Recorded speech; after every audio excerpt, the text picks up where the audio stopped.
Buenos días, buenas tardes, buenas noches. En este video vamos a dar toda la información y los detalles en relación a la actualidad del Diablito Echeverri, porque es un tema que en los hinchas genera, no sé si mucha preocupación,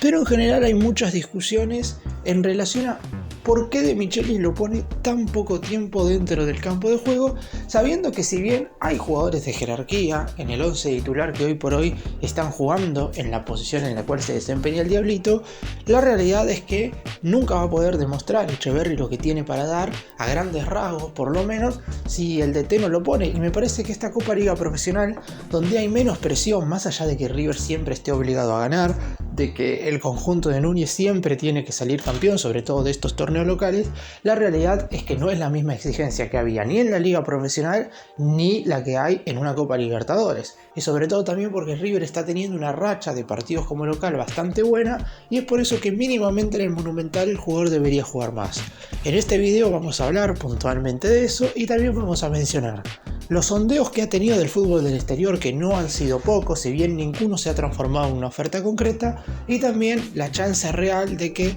River le renueve el contrato y lo haga el futbolista más caro de todo el plantel. ¡Empecemos!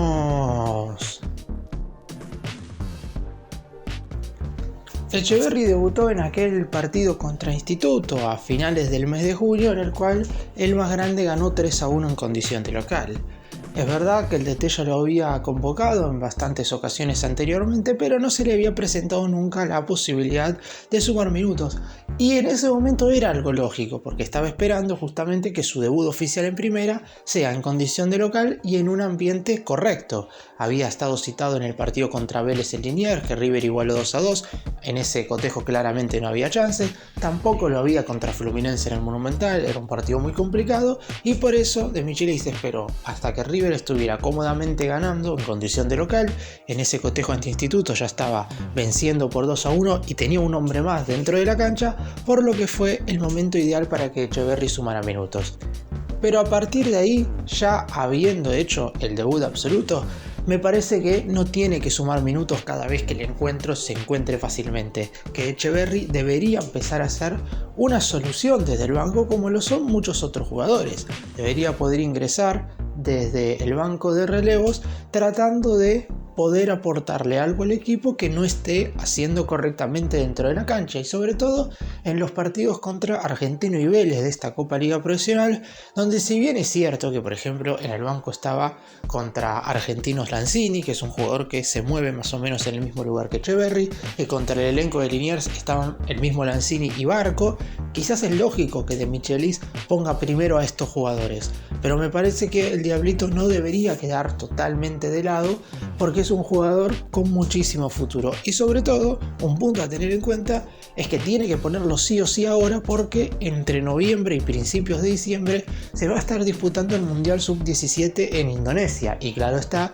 Echeverri va a ser uno de los futbolistas convocados para vestir la camiseta de la selección argentina, y por eso, a más tardar seguro a mediados de octubre, ya no va a formar parte del plantel de River en lo que queda de este 2023. Se va a ir a jugar con la selección y recién va a estar nuevamente disponible para el cuerpo técnico del Millonario en enero del 2024, cuando se lleve a cabo la pretemporada, por lo que sí o sí deben ser estos los cotejos en los cuales el Diablito sume minutos y empiece a tener esa competitividad, porque muchos también cuestionan que es un jugador que quizás no tenga hoy por hoy esa adaptación a la primera división, es decir, que lo chocan fácilmente y se puede llegar a caer, que sigue siendo muy blando, como le dicen algunos futbolistas muy jóvenes que terminan subiendo a primera.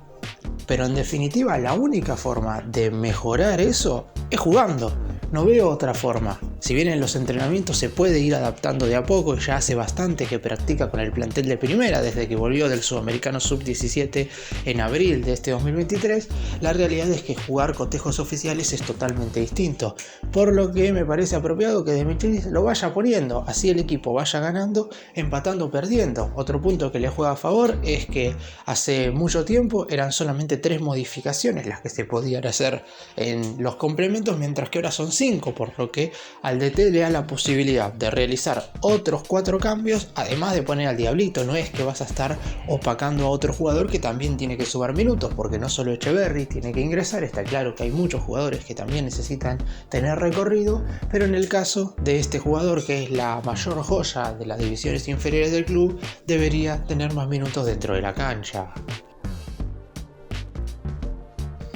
Y han preguntado por el Diablito Echeverri desde el fútbol extranjero. El último de todos los equipos que hizo consultas por el jugador de River fue la Juventus de Italia. Sin embargo, ninguno ha logrado todavía realizar una oferta verdaderamente concreta y formal que sea analizada por la dirigencia de River. Y saben también todos los que vienen a buscar al Diablito que el futbolista tiene intenciones, por lo menos en primera instancia, de quedarse un tiempo en River. Pero, como dije recién,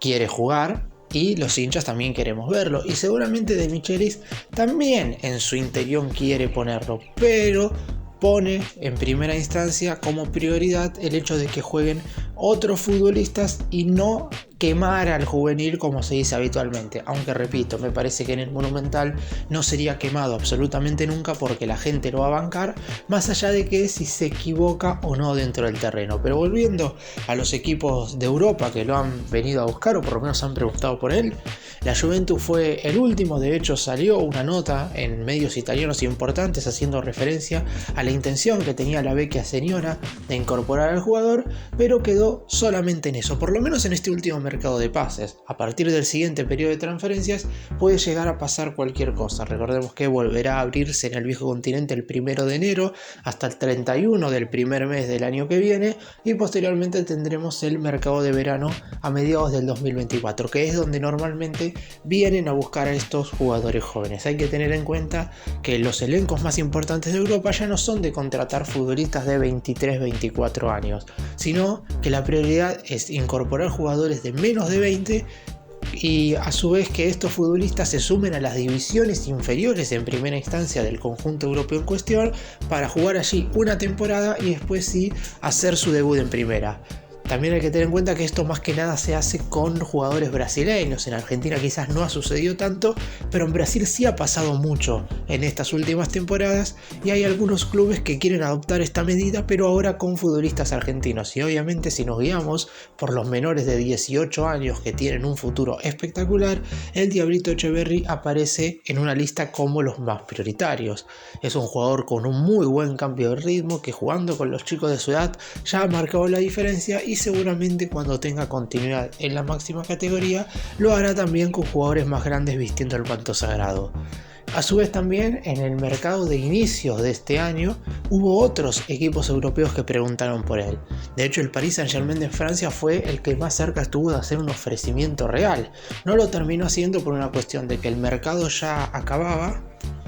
y la realidad es que el jugador por aquel entonces todavía no había hecho su debut en la primera división de River, por lo que decidieron en ese momento no hacer uso de ninguna oferta como para incorporarlo. El Real Madrid es otro equipo que preguntó por él, y en los medios españoles hicieron eco de esto, sobre todo después de su participación en el Sudamericano Sub-17, donde fue una de las figuras de la selección argentina que consiguió el pasaje al Mundial de la categoría. Y también tanto el Manchester United como el Manchester City aparecieron en la órbita del jugador. Repito, ninguna propuesta fue concreta y formal, por lo que el futbolista hoy por hoy sigue teniendo contrato con River y jugará aquí seguramente por un par de años más.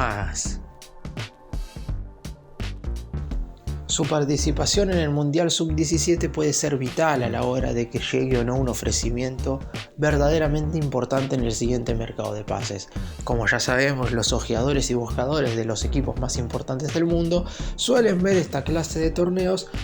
y obviamente el Mundial Sub-17 va a ser un certamen único para esta clase de personas que buscarán reforzar los equipos más importantes del viejo continente. Ya lo hicieron con el Sudamericano Sub-17, pero la realidad es que no llegaron, como dije, a hacer ningún ofrecimiento. Hoy por hoy, la cláusula de rescisión del Diablito Etcheverry es de 30 millones de euros, que aumenta a 35 millones de la moneda europea a falta de 10 días para el cierre del mercado de pases en Europa. Es un número verdaderamente muy alto. De hecho, en caso de que algún conjunto de Europa ejecute esa cláusula, River tendrá un dinero importante y será la venta más cara de la historia del club, hablando específicamente de una sola transferencia, porque después está claro que si contamos todo el dinero que ingresó a River por un solo futbolista, Enzo Fernández seguiría apareciendo en el puesto número 1, pero más que nada también por la transferencia posterior del Benfica al Chelsea. También hay que tener en cuenta que en caso de que Etcheverry se vaya de River, que es algo que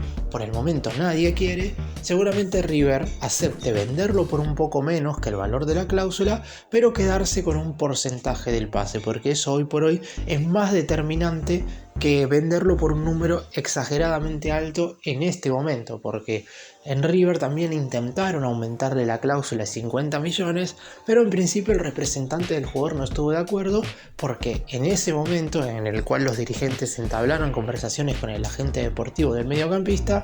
habían mencionado la posibilidad de que esto sucediera, pero la realidad es que el jugador no había debutado en primera y al representante no le parecía lógico que la cláusula más cara del plantel la tuviera un jugador que todavía no había sumado sus primeros minutos en la máxima categoría. Por eso mismo es muy importante que el jugador en definitiva empiece a jugar más seguido. Repito, y esto una vez más, no es necesario que sea titular indiscutible, porque hoy River tiene jugadores importantes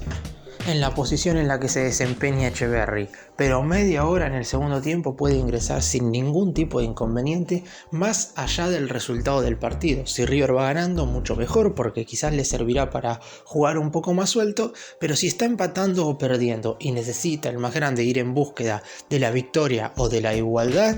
también Etcheverry es una buena opción, porque es un futbolista que puede desempeñarse bajo un contexto de presión. Sus virtudes le permiten ser esa clase de jugadores que pueden ayudar a romper defensas, a ser esos futbolistas que cuando un equipo rival, sobre todo en el Estadio Monumental, se cierra de manera a veces hasta exagerada, ayude a quebrantar esa última línea como para poder generar situaciones de gol, por lo que ojalá que Etcheverry empiece a sumar más minutos, por muchos motivos, para que si llegan ofertas este número sea verdaderamente alto, más allá de que no queremos que el jugador se vaya, está claro que siempre, en caso de que llegue un ofrecimiento, que sea bastante elevado como para que River tenga un rédito económico y a su vez también para que el futbolista pueda renovar su contrato con una cláusula de rescisión muchísimo más alta. Para cerrar, mi opinión ya la fui dando mientras estaba transcurriendo el video, diciendo que Etcheverry tiene que claramente jugar más minutos, que es un jugador que por sus condiciones puede tranquilamente, además no solo ingresar en el terreno de juego con virtudes ofensivas para ir en búsqueda de un resultado o mantener el mismo, sino que también tiene un despliegue físico lo suficientemente bueno como para ayudar defensivamente en alguna que otra situación. Si bien es verdad que a un chico de 17 años no se le va a pedir lo mismo que a un jugador más experimentado, en el sentido de que presione todo el tiempo, de que logre volver con su marca en caso de que pierda la pelota, pero en definitiva son cuestiones que puede hacer y que, habiendo entrenado tanto tiempo ya con la primera, lleva 5 meses aproximadamente realizando prácticas con compañeros más experimentados, seguramente sea conceptos que ya tenga asimilados, por lo que esperemos que en estos partidos que le quedan de la Copa Liga Profesional, antes de irse a jugar con la selección argentina sub-17, podamos ver a un Diablito Etcheverry con muchos más minutos dentro del campo de juego. Gracias por mirarnos, suscríbanse, nos vemos en el próximo video.